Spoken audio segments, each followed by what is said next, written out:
morning. Today we're going to continue our study of how to apply our faith that we're calling the walk. You know, there's a lot of movies out there that involve walking, but perhaps the most famous one of all is The Wizard of Oz. So let's see how well you know this classic film.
It would be nice if our walk were along a clearly designated, well-lit yellow brick road, right?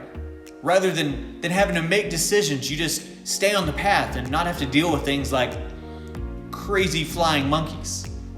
But no, this walk is more challenging than that. For instance, there is no one path laid out in front of us. Each of us has to carefully choose what we're going to believe and do. And because everyone is different, you may have different obstacles and challenges in your walk that others may not have. A temptation some people struggle with may not be a problem for you, while you have to battle your own inclinations. So, to succeed on our walk, we have to learn how to handle these obstacles. And we get some helpful advice from Paul in Philippians chapter 4, verses 11 through 13. It says, "I have learned to be content, whatever the circumstances. I know what it is to be in need, and I know what it is to have plenty. I have learned the secret of being content in any and every situation, whether fed or hungry, whether living in plenty or in want. I can do all this through Him who gives me strength." So what do we notice here? What do we see was the secret to Paul being able to handle tough times and decisions? Paul states that he relied on God's strength and that he had to learn how to do that. There's that word again, learn. Now, it's not a dirty word, although you may dislike it. But Paul had to learn what to do. And as you have your own walk, you will learn how to navigate tough decisions too. Because there may be times when you encounter something like this. Hey, Fozzie, I want you to turn left if you come to a fork in the road. Yes, sir. Turn left at the fork in the road. Turn left. I don't believe that. That's right, you may encounter a fork in the road where you have to make a decision and it has moral consequences. Whether it's about deciding how to spend your time or making friends, setting boundaries with your girlfriend or boyfriend, our goal should be to apply God's will in our lives. James chapter 1 verses 22 through 25 reminds us, do not merely listen to the word and so deceive yourselves. Do what it says. Anyone who listens to the word but does not do what it says is like someone who looks at his face in the mirror and after looking at himself goes away and immediately forgets what he looks like. But whoever looks intently into the perfect law that gives freedom and continues in it, not forgetting what they have heard, but doing it, they will be blessed in what they do. So we don't want to just know God's intent for our lives. We want to put it into practice. So with that thought in mind, let's wrap up with some schooling of our own. Don't worry, there won't be a quiz or anything. But what I want to do is give you some questions to ask yourself when you come across a fork in the road. So ask yourself these things. Does God have anything to say about this? Will my decision potentially hurt someone, including myself? Am I allowing my emotions to guide my decision making? Who else would consider this to be a good idea or a good thought or a good practice? Does the advice of my Christian friends and mentors support my thoughts? Obviously, these are not all the questions you could ask yourself, but it's a good start.